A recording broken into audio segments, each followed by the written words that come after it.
any certainty. Let them know what the rules are, not for the next 2 or 3 years, but for the next decade.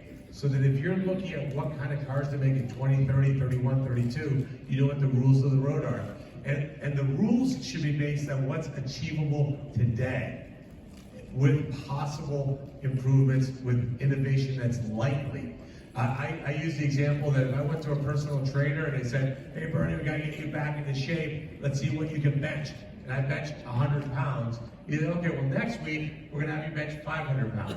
I would love it. It'd be amazing. It's not gonna be possible without breaking every bone in my body. That's what we're doing to the car companies. We're giving them targets that are so unreasonable, so impossible to meet. And they're giving the choice, well, you either meet them, which is not possible, or you pay hundreds of millions of dollars in fines.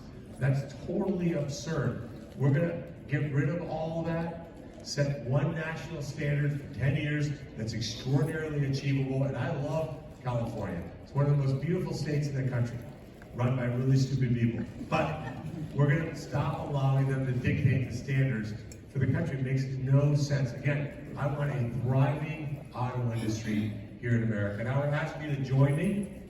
This is not a partisan issue. It's not Republicans versus Democrats. This is about we all want the same thing.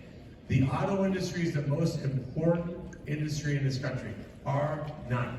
It's always been that way, will always be that way. We need to make certain that we have policies that are aligned and making sure that these car companies can thrive here in America. And if you're not making your cars here in the United States, find a way to come to America to make the cars that you sell here, here.